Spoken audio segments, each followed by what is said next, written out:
국민의힘은 이제 경선 룰을 확정을 했습니다. 자, 1차에서 국민 여론조사 100%로 사인을 압축하고 2차부터 당원 50%, 국민 여론조사 50%로 2인으로 압축한 뒤 결선에서 양자 대결로 가서 최종 후보를 뽑습니다. 그런데 2차에서 이제 표를 50% 이상 넘으면 결선하지 않기로 했는데 현재 그 후보들의 면면을 보면 뭐 그런 후보는 나오지 않을 것 같습니다. 자, 컷오프에서 4인으로 압축하는 방식이 정해지자 출마를 검토했던 김기현 의원, 박형준 부산시장, 김태흠 충남지사는 불출마 선언을 했습니다. 자, 그런데 이제 또 역선택 방지 장치가 적용되면서 중도층 기반인 유승민, 안철수, 한동훈 등 이른바 탄참파는 또 고전이 예상이 됩니다.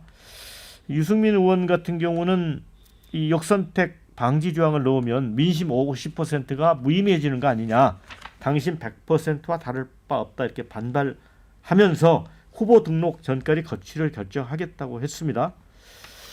이건 어떻게 보세요? 그러니까 저 아까 말씀드렸던 역선택 조항을 넣는 거. 그러니까 역선택 방지가 뭐냐면은 국민의힘 지지층과 무당층이거든요. 그러면 이제 정당 지지도를 물어보고 국민의힘 지지층이라고 응답하는 응답자, 그다음에 지지하는 정당이 없다고 응답하는 응답자만 묶어서 이제 그 대상으로 하는 것입니다. 그러니까 역선택이 방지되죠. 그러니까 유승민 전 의원은 조사를 해보면은 조사할 때 보면은 더불어민주당 지지층에서도 유승민 전 의원을 선택하는 경우가 많아요. 그러니까 본인은 불리하다 이렇게 생각을 하는 겁니다. 근데 아까 말씀드렸듯이 지금 여러 명의 후보들이 등록을 했고 등록을 또 하려고 할 텐데 제가 아까 이제 자기정신에서도 한국갤럽 말씀드렸죠. 물론 이 조사를 전적으로 다 근거로 삼을 수가 없는 건 뭐냐면 이건 주관식 조사를 한 겁니다. 예. 주관식, 그러니까 후보를 보기를 안 불러주고 주관식으로 누구를 자기 정치 지도자로 생각합니까? 했는데 이제 응답한 건데 그거에 대해서 제가 4인방이 김문수, 홍준표, 한동훈, 오세훈이라는 말씀을 드렸어요. 근데 여기 이제 한덕수가 들어가 있죠. 그 이야기는 나머지 사람들은 매우 어려운 겁니다. 매우 어려운데 보기를 불러준다는 거예요. 이 국민의힘 경선은. 그래서 그게 어떤 영향을 주는가가 상당히 또 이런 주관식하고는 좀 다를 수가 있어요. 그러니까 주관식인 경우에는 아무래도 한동훈 전 대표도 그래도 조금이라도 유리하겠지. 왜 고정편이 팬들이 있으니까. 그래서 이 부분이 결정적으로 상당한 영향을 미칠 수밖에 없는 것이고. 근데 이제 이걸 떠나서 이 다음 단계로 넘어가면은 국민 50%인데 당원 50%거든요. 그럼 당원 50%의 영향이 상당히 클 수밖에 없어요. 결과적으로는 이게 전체 응답자 우리 유권자보다는 국민의힘 여론, 당원 여론을 우선시하겠다는 게 역력하게 드러난 그런 룰이라고 봐야 될 겁니다. 그 원영섭 법률단장 입장에서 볼 때 이게 본선 경쟁력도 봐야 되는데 현행 이 경선 룰이 큰 문제는 없다고 봐요? 아니 근데 저는 조금 생각이 다른데요. 원래 그 민주당 경선룰 한번 보시면 이렇게 여론조사를 많이 반영하지 않습니다. 그러니까 압도적으로 민주당에 비해서 국민의힘의 지금 이 그 비율이 그 여론조사를 많이 반영하는 거고요. 그리고 이게 그 지난 대선에서도 1차에서 100%가 아니었어요. 네. 8대 2였습니다. 네. 적어도 20%는 당원의 비율이 반영이 됐었거든요. 근데 이것도 지금 당원 이야기가 다 사라져 버린 거예요. 네. 그러니까 당의 주인은 당원인데 이 룰 때문에 당의 주인들은 그럼 뭐 해야 되느냐에 대한 비판이 사실은 굉장히 많습니다. 그리고 역선택 조항을 넣는 거는 당원 당규에 넣게 돼 있어요. 당원 당규에 넣게 돼 있는데 그거를 빼려고 그 전에 뭐 이런 여론 작업을 했는데 넣게 돼 있습니다. 그리고 제일 마지막으로 그러면 뭐 그 유승민 의원이 자기가 불리하지 않냐 그러는데 그러면 역선택 방지 조항을 넣는다고 하더라도 민주당 지지자만 빠집니다. 내가 민주당 지지라고 하면 그분만 빠지는 거지 민주당 지지가 아닌 국민의힘 지지자나 또는 중도 이분들은 다 들어오는 거예요. 그러면 만약에 그 보수 지지자들이 뭐 흔히들 막 자꾸 한 줌 극우라고 막 그렇게 이야기를 하는데 그 사람들이 한 줌 극우고 중도가 그렇게 많다 그러면 중도에서 어필하는 후보가 충분히 좋은 결과 낼 수 있습니다. 그래서 이거는 글쎄요, 뭐 저는 그렇게까지 좀 본선 경쟁력을 도외시했다라고 보기는 어렵습니다. 네. 댓글에 이제 국민의힘이 충격받을 만한 의견을 주셨습니다. 100명이 나와봐라. 이재명을 이길 수 있나 이런 의견을 주셨고요. 자, 이준석과 단일화 가능성이 높나 한덕수가 무소속 나와 단일화할 가능성이 높나 이제 국민의힘 후보와의 단일화를 이야기하는 것 같습니다. 한 방에 다 떨어뜨리고 4강 바로 간다는데 누가 되려나. 근데 16일 날 정해지죠. 김문수, 홍준표, 오세훈, 한동훈, 나경원, 유승민 등등. 자, 평론가님 보시기에는 누가 4강에 오를 것 같습니까? 물론 여론조사입니다만. 예. 근데 제가 보기에는 현재 뭐 여론조사 지표상 나타나는 그 후보군에서 크게 벗어날 것 같지가 않다. 이렇게 좀 생각을 하고요. 뭐 오세훈 시장이 한덕수 뭐 권한대행으로 바뀔까 말까? 그 문제 제외하고는 나머지 후보는 뭐 거의 확정적이지 않을까 이렇게 지금 예상을 좀 하고 있고요. 이게 뭐 1차에서 국민 여론 100% 요거를 집어넣은 거는 하도 이게 뭐 이렇게 탄핵 같은 충격적인 일이 있었음에도 불구하고 혁신 노력이 없다고 하니 이제 신용이라도 해야 될 것 같으니까 그냥 이렇게 구색 맞추기 차원에서 넣어놓은 거예요. 불가하다. 그리고 나머지 경선 룰은 사실 따지고 보면 그대로라는 거죠. 그래서 뭐 별로 변할 의지가 없는 것 같고 이대로 가면 뭐 간단히 정리하면 윤석열 맘대로 후보가 결정될 가능성이 굉장히 좀 높은 상황이 아닌가 이렇게 생각을 합니다. 그러면 네 명이 정확하게 누구 가능성을 보는 뭐 거예요? 지금 오세훈하고 그러니까 김문수 일단 후보가 제일 지금 높게 나오고 있죠. 홍준표는요? 그 다음에 이제 뭐 한동훈, 그 다음에 이제 오세훈, 그 다음에 홍준표. 이 순서인데 이제 뭐 이게 좀 홍준표 후보하고 오세훈 후보가 좀 바뀌는 경우도 있죠. 순위가 3, 4위가 바뀌는 경우가 있고 그런데 그 가운데 이제 오세훈 후보가 예를 들어 지금 현재 4위라고 전제한다면 4위 후보가 이제 뭐 한덕수 권한대행으로 교체가 되거나 말거나. 그런데 뭐 교체되겠습니까? 저는 뭐 한덕수 총리가 권한대행이 결정을 못할 거라고 봅니다. 하은기 대변인은 어떻게 봐요? 아까 원영섭 당장님께서 이렇게 말씀하셨잖아요. 당의 주인은 당원 아니냐. 이제 민주당에서도 그런 주장을 하시는 분들이 계신데 사실은 전 착각이라고 생각하거든요. 당의 주인은 당원이 아니라 당원은 당을 같이 만드는 주체죠. 그러니까 자기 당 대표 괜찮은 사람 뽑아서 조직도 넓히고 당의 주인은 누구냐면 국민입니다. 공당의 주인은 국민이고 그러니까 세금으로 국고 보조금 받고 그런 거 아니겠습니까? 그래서 보통 당직자들 뽑을 때는 당원들의 의사가 많이 반영되는 게 맞는데 당의 운영 방식에 대한 거니까. 근데 공직 후보, 공직자 뽑을 땐 그래서 국민 여론을 많이 넓히는 거예요. 본선 경쟁력이 있어야 되니까. 근데 국민의힘 같은 경우에는 지금 당이 고장나 있어요. 정상적으로 운영이 안 돼요. 왜 그러냐면 뭐 서천호 의원 같은 경우에 헌재 가루로 만들자 이러면서 위헌적인 얘기를 해요. 그러면 정상적인 당이면 징계해야 되거든요.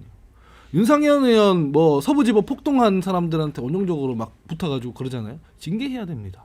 그리고 헌법 위반으로 국민신임 배반한 대통령이 파면을 당했다 사당에 출당시켜야 돼요. 끊어내야 되는 거예요. 우리가 잘못했다고 하고. 근데 세 가지 중에 무엇 하나 하는 게 없어요.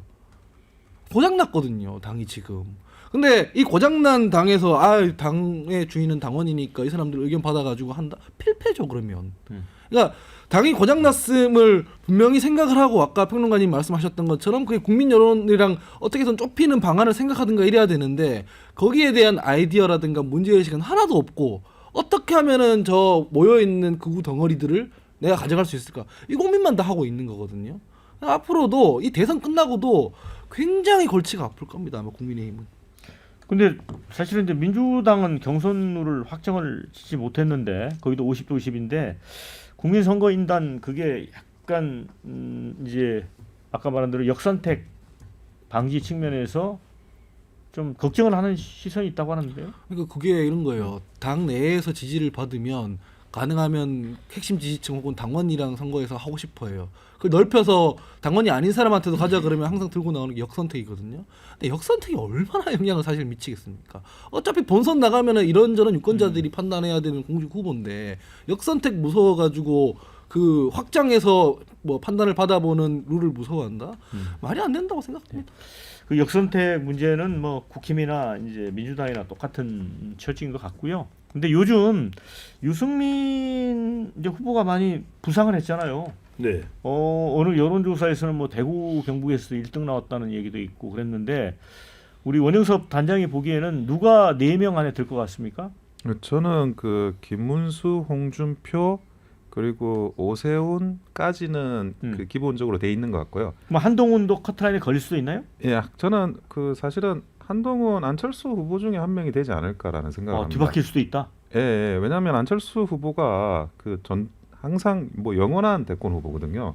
그리고 보통 보면 우리가 전당대회를 해도 어느 정도 항상 나와요. 그리고 저번에도 대선 때도 단일화를 해야 했을 정도로 기본적인 지지율을 가지고 있는 거예요. 그러다 보니 그 부분과 관련해서 결코 이제 좀 무시할 수 없는 그런 분이 안철수 후보라고 저는 생각을 하고요. 거기에서 한 5명까지 넓히면 아까 말했던 김문수, 홍준표, 오세훈, 안철수, 한동훈 이렇게는 될 것 같은데 이게 4명이 되면 저는 그 한동훈, 안철수 이 두 분 중에 한 명이 탈락하지 않을까 하는 생각은 듭니다. 저는 이렇게 봅니다. 그러니까 이제 우리가 박영선 의원께서 4명이 누가 될 거냐 4명을 이야기하면 사실 이건 좀 버겁죠. 근데 이제 저는 요 5명이 좀 경쟁을 하지 않을까 4명이 들어가기 위해서 기존의 4인방은 무시 못할 거예요. 김문수 4대 천왕 이야기도 하니까요. 홍준표 그리고 오세훈, 한동훈. 근데 여기에 저는 나경원 한 사람이 경쟁자 그룹에 더 들어올 수 포함될 있다. 수 있지 않을까. 왜 그러냐면 아까도 말씀드렸습니다만 지금 어쨌거나 경선 과정에서는 윤석열 전 대통령에 대해서 호불호를 떠나서 미치는 영향을 무시할 수는 없을 것 같아요. 왜?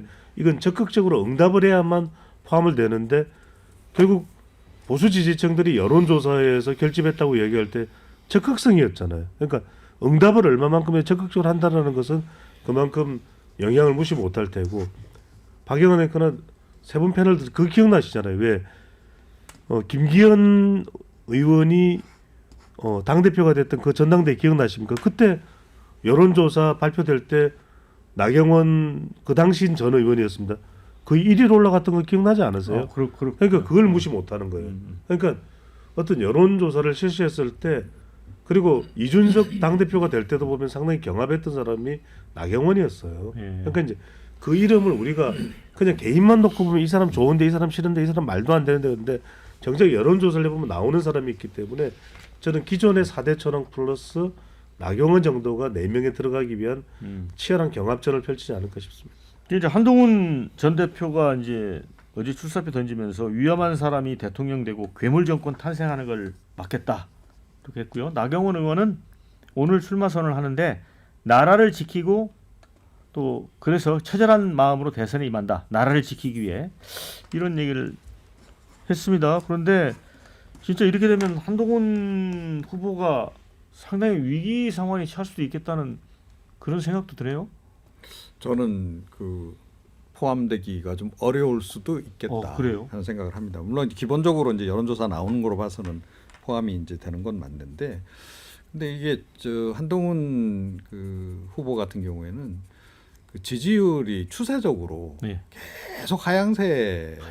보여왔다는. 왜 그렇다고 보세요? 그러니까 뭐 탄핵 국면 때도 그랬고, 그러니까 사실은 피크일 때가 총선 때였죠. 총선 비대위원장 할 때 제일 높았었고, 그때는 20% 나오고 사실은 이재명 대표보다도 더 그 1% 포인트가 높게 나왔던 적도 있어요. 24%로. 근데 그 이후로 계속 떨어지거든요. 당 대표 되고 나서는 10%대로 떨어지고 대표제에서 그만두고 나서는 이제 5% 전으로 떨어지고 지금 그 상태에서 지금 복구가 지금 안 되는 그런 그 상황이라는 겁니다. 그러니까 뭐 일단 정치력이 어느 정도 이제 검증이 지금 된 상태라고 좀 봅니다. 그래서 뭐 그동안에 이제 뭐 사실 저 비상계엄 이후에 탄핵 국면에서도 우왕좌왕한 행보 때문에 굉장히 논란이 많기도 했었잖아요. 그런 것 때문에 역시 좀 결단력이 부족하고 중대 국면에서의 어떤 잘못된 선택들 그런 것들이 계속 이제 논란이 되어 와서 이게 참 계속 발목을 잡고 있는 게 아닌가 이렇게 생각합니다. 그러면 이제 한동훈 후보 같은 경우에 위드오픈이라고 그 팬덤이 있는데 그게 7만 명이라고 해요. 사실은 뭐 이재명 대표도 이제 팬덤이 있는 정치인인데 어찌 보면 보수 정치인 중에 팬덤이 있는 정치인이 많지 않았잖아요. 그렇죠. 그러니까 그것도 무시 못합니다. 그래서 저는 한동훈 전 대표의 저력을 완전히 배제하기는 힘들 거다. 근데 뭐 이제 이게 윤 전 대통령의 관계 때문에 그 점이 부각되는데 좀 지켜봐야 되겠죠. 네. 자, 댓글에 이런 게 있습니다. 1심은 나경원 아닙니까? 나라 위에 역할해달라 하니까 바로 출마하잖아요. 이재명 대항마로 누가 경쟁력 있나가 더 중요한 거다. 역선택 방지 조항 넣는 거 보고 선거 포기했나 싶더라.